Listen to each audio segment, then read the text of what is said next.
Vamos lá? Põe na tela. Justiça de São Paulo decreta interdição de FHC e nomeia filho como curador provisório. Pedido foi motivado pelo agravamento do quadro de saúde do ex-presidente diagnosticado com Alzheimer em estado avançado. Caramba, eu não sabia disso, cara.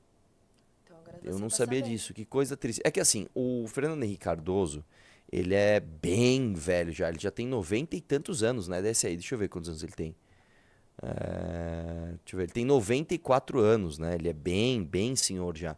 E o Fernando Henrique é um dos homens mais inteligentes do Brasil, tá? Você pode gostar dele, você pode não gostar dele, você pode gostar do governo dele, você pode não interessa. Fernando Henrique Cardoso é um dos homens mais inteligentes do Brasil, tá? Infelizmente, né, o Alzheimer, né, não tem muito o que fazer, né?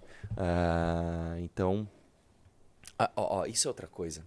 Isso é outra coisa, cara. Que, ó, o Brasil é uma bosta de país, o Brasil é uma merda de país, tá? O Brasil é um lixo. Põe na tela a matéria. Olha o segundo parágrafo. Segundo o processo que tramita sob segredo de justiça. Tipo assim, no Brasil você não tem direito à privacidade, cara. No Brasil você não tem direito a isso. Provavelmente a família falou, cara, vamos fazer um processo aqui, vamos pedir sigilo, porque ele é uma figura pública, a gente não quer expor o estado de saúde dele. Só que no Brasil tudo uma bosta, tudo uma merda, entendeu? Tudo vaza, ninguém tá nem aí pra nada. Eu lembro uma vez, cara, ó, eu não gosto do Alexandre Frota. Eu não gosto, pra mim o Alexandre Frota é um lixo. Mas fizeram uma sacanagem com ele que não se faz. Uma vez o Alexandre Frota, ele foi fazer uma cirurgia, né, de aumento peniano, né, de impotência. É verdade, isso não é mentira. Quem? O Alexandre Frota, não é mentira. E aí deu um problema técnico na prótese dele, não é brincadeira. E aí ele processou a empresa, só que ele pediu segredo de justiça. Beleza, aí tá lá, segredo de justiça. Aí o que uma juíza fez? Pra ferrar ele, ela tirou o segredo de justiça, aí a imprensa pegou, aí depois devolveu o segredo de justiça. Tipo, isso não se faz, cara. Isso não se faz, cara. Sabe, você acha certo você pegar um senhor de 94 anos e expor a condição de saúde dele contra a sua vontade, né, sendo que o processo está em segredo de justiça? Cara, quantas e quantas vezes isso não acontece comigo? Eu tô aqui, toco o telefone. Ô, Arthur, tudo bem? O que você tem a dizer sobre o processo que você perdeu, assim, você... Mas que processo que você está falando? Não, eu não fui nem notificado do processo. A imprensa já está sabendo. Eu vou te falar uma coisa, cara. A gente tinha que começar a fazer uma caça, sabe o quê? A promotor filho da puta, tá? Que milita no Ministério Público. O Ministério Público tem que ser um órgão técnico de investigação. E aqui no Brasil ele serve como um órgão técnico de militância. Infelizmente, tem muito procurador bom, mas tem muito procurador filho da puta. A gente tinha que começar a ir atrás, porque assim, o processo, principalmente quando ele está em segredo de justiça, você consegue, para você acessar o processo, você tem que deixar você tem que registrar teu acesso. Então, ó, eu sou advogado de uma parte, eu sou aqui um promotor, eu sou um juiz, eu sou assessor de um juiz, eu vou acessar o processo, eu vou registrar o meu nome. Ó, estou acessando esse processo de segredo de justiça. Então, essas pessoas têm que se tornar responsáveis pelo não vazamento de processo em segredo de justiça. Tá? Isso é um absurdo do cacete, cara. Né? Enfim, e aí é isso, né? Vamos lá? Próximo? Like na live aí, meus lindos. Vamos lá. Lula critica pejotização e propõe articulação de sindicalistas com o STF. O presidente também criticou as ações trabalhistas feitas no governo anterior e fez referência indireta a Bolsonaro ao usar o termo "a coisa que veio depois do Temer". Né? Que, novamente, isso é só infantilidade, né? Só sabe relativo uma coisa? Desce aí um pouquinho. Eu queria saber se o Lula, que critica a pejotização, como é que o partido dele faz para contratar tantas pessoas que não se enquadram no regime CLT. Porque o PT e PSOL e a própria Globo, que criticaram tanto a pejotização, contratam um monte de PJ. Né? Lula se reuniu com centrais sindicais aqui quarta-feira. O chefe do executivo criticou a pejotização em referência aos profissionais registrados como pessoa jurídica e sugeriu uma articulação com o STF. As centrais sindicais têm que marcar uma reunião com o ministro Gilmar Mendes da Suprema Corte para dizer para ele que a pejotização não ajuda, não apenas o trabalhador, mas não ajuda o país, né? Então, a quem interessa a pejotização? A esquerda sempre faz essa pergunta ridícula, né? A quem interessa? Como se eles fossem muito inteligentes. Sabe a quem interessa o seu merda? Interessa justamente pro cara que quer trabalhar. Tá? Porque se não interessasse, ele não seria PJ. Desce aí um pouquinho. Desce aí. No discurso, o presidente também fez uma referência indireta ao Jair Bolsonaro, tal, beleza. E aí ele assinou um projeto de lei de negociações coletivas no serviço público. Desce aí as propostas entregues pelo presidente definidas pelo... Tá. A União desce aí mais, que aí tá falando de escala 6x1, tal, e essa fingição do governo, não é mesmo? Próximo. Vamos ver? Da Preyson. Então, companheiras e companheiros, o passo que vocês deram hoje é um alerta de que tem muita gente que pensa que o movimento sindical morreu. E por isso, acabaram com o imposto sindical. Porque eles fizeram com vocês o que nós queremos fazer com o crime organizado. Se a gente quiser acabar com o crime organizado, nós temos que asfixiar. Pausa aqui. O cara ele precisa falar uma analogia para acabar. Aí ele compara o sindicato com o crime organizado. Meu Deus do céu, cara. Melhor o Lula... comparação do mundo. Não, pelo amor de Deus, eu preciso falar em acabar. Bom, então vocês como Hitler, né, que foram acabados pela União Soviética... Mano, que bosta de comparação, vai. A economia deles.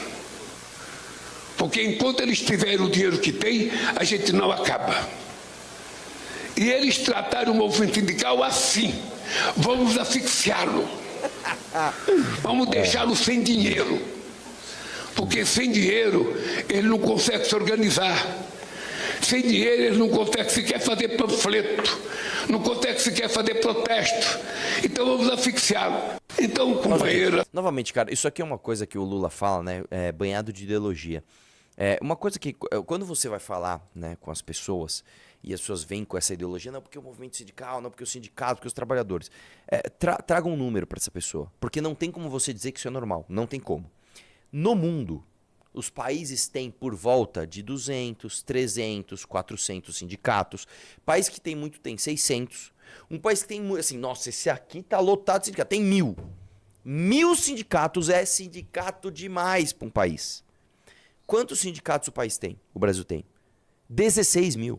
Então, não tem como você falar que o movimento sindical brasileiro segue uma ordem normal. Nós estamos completamente, assim, fora, né, do normal. E aí tem uma questão que ninguém te fala. Por que o sindicato, por que tem tanto sindicato no Brasil? Eu sempre faço essa brincadeira. No sindicato tem isso, mas é uma brincadeira que é real. No Brasil tem sindicato de quem trabalha em sindicato. Você sabia disso? No Brasil tem sindicato de trabalhadores, sindicato. Por que no Brasil, tá, o sindicato, abriram-se tantos sindicatos? Porque aqui você tem unicidade sindical. Então, numa região, para uma determinada área de trabalho, você só pode ter um sindicato, então você não pode ter concorrência, e você tinha um imposto sindical obrigatório. Então, basicamente, cara, é uma reserva de mercado sem concorrência. Ó, você vai ser o sindicato dessa região para determinada área, você vai receber dinheiro compulsório das pessoas, as pessoas não podem escolher não te pagar, e você não vai ter concorrência. Porra, aí tá de boa, irmão. Aí tá de boa. Quantas e quantas histórias eu não tenho em sindicato, hein? Quantas histórias eu não tenho em sindicato? Sindicato, assim, 99% das pessoas que são ligadas a sindicato são vagabundos, tá? É exceção o cara que não é. Sindicato é coisa de vagabundo, coisa de vagabundo. Eu perdi a conta de quantas vezes eu fui em sindicato fazer homologação de funcionário, tá? E o sindicato te trata como um bandido. Aí você vai lá, faz uma homologação, o sindicato homologa, o cara vai te põe na justiça e você perde ainda o processo. Você fala, cara, mas o sindicato homologou, eu tive que pagar lá a taxa dos caras. Homologou, falou que tava tudo certo. Não, aí você toma um processo de trabalho. Então pra que serve o sindicato? Pra nada, pra arrancar teu dinheiro, né? Vai lá, põe mais um, próximo. Esse tem que ser um critério de vocês começarem a acompanhar a política desse país. Vocês têm que acompanhar o que as pessoas fizeram. O que as pessoas se propõem a fazer. Porque senão a gente é enganado a cada 2 anos e a cada 4 anos. E nesse lenga-lenga de ser enganado um ano sim, um ano não, a gente vê a educação brasileira ainda está aquém de uma chilena, que é um país menor do que a gente. Aí o que o Lula faz em termos objetivos? Ele reduz dinheiro da educação para aumentar a emenda parlamentar. Isso é o que o Lula fez, vai. Continua aí, deixa eu ver. Aquém de uma Argentina? Por que nós ficamos tão atrasados? Esse tem que ser um Explicação por que nós estamos tão atrasados em relação à Argentina? Vou começar que a Argentina tem menos gente, né? A Argentina, sei lá, a população da Argentina, qual a população da Argentina? 50 milhões de pessoas? Sei lá, a Argentina deve ser do tamanho de São Paulo, vê aí. Eu vou chutar, tá? Vou chutar 50 milhões de pessoas. Coisa funcionar. População argentina. Não, O Brasil é eu escrevi. 220, É que eu... por aí. A Argentina é de 40 a 50. Vamos ver se eu tô falando besteira. E digo mais, sei lá, 80% da 46 população... milhões de habitantes. 46 milhões de 2026. habitantes. A Argentina, a esmagadora maioria da população é concentrada ali na região de Buenos Aires, né?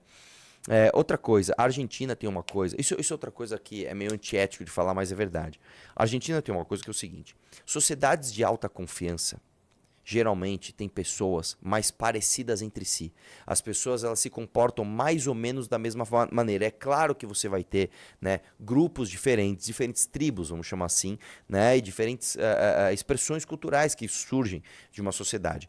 Mas sociedades de alta confiança, ou seja, quando as pessoas se confiam muito entre si, geralmente as pessoas são muito parecidas no comportamento. Elas leem as mesmas coisas, elas ouvem as mesmas músicas, elas vão se divertir nos mesmos lugares, elas gostam dos mesmos esportes, né? E o Brasil, cara, é uma mistura de pessoas muito diferentes que são, assim, completamente diferentes em termos comportamentais. Você tem pessoa muito tímida, você tem pessoa muito extravagante, você tem pessoa que é muito competitiva, tem pessoa que não é nada competitiva, tem pessoa que lê uma coisa, tem pessoa que lê outra, tem pessoa que não lê, tem pessoa que... Então aqui, cara, é um banho de gente, né? Um monte de gente muito diferente. E aí, qual é o erro brasileiro? A gente quer fazer um super planejamento central do que vai ser a educação no Brasil. Isso tá errado, velho. Você acha que um Congresso com 513 deputados, um Senado com 81 senadores, um governo, sei lá, com dezenas de ministérios, você acha que este planejador central, vamos chamar assim, né, governo brasileiro, federação brasileira, você acha que esse planejador central vai atender a necessidade e a especificidade do cara que mora no norte do Amapá, pro cara que mora no sul do Rio Grande do Sul? Não vai, meu irmão. Não vai. Não vai. Tá? Um dos maiores erros do Brasil, e é por isso que a gente é enganado de 2 a 2 anos, é achar que a gente vai ter um planejamento centralizado, quase que estipula o que você vai ser enquanto povo. Você não vai ser, você não vai ter. Você não vai ter. Tá? A gente deveria, inclusive, desregular um pouco, descentralizar um pouco o planejamento educacional brasileiro. Vamos lá? Próximo. Isso aí, cara, eu tava indo pro Chupim, eu passei, eu vi uma gritaria, e aí agora que eu tô vendo, então, eram manifestantes contra a escala 6x1, né? Põe na tela aí, vai lá.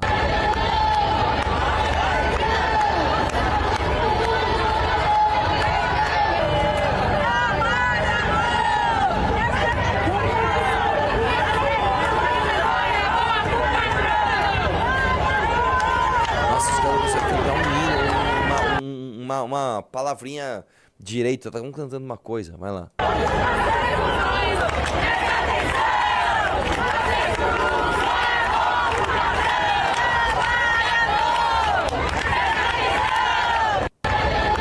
Eu não entendi nada que eles falaram. Trabalhador, preste atenção, a 6x1 só é boa pro patrão, tá? Deixa eu falar uma coisa, minha querida. Você que tá achando aí que você tá na rua, achando que você vai manifestar, e aí o Lula vai acabar com a escala 6x1, eu vou repetir o que eu falei ontem. Eu pedi pra vocês cortem isso e perpetuem até isso acontecer. Se a escala 6x1 passar, se o fim da escala 6x1 passar, sem o Brasil aumentar a produtividade, que é o que tá acontecendo agora, você vai ver um aumento dos preços de tudo. E você vai ver o poder de compra do mais pobre diminuir. Anotem o que eu estou dizendo. Tá bom? Anotem o que eu estou dizendo. Vamos lá, próximo.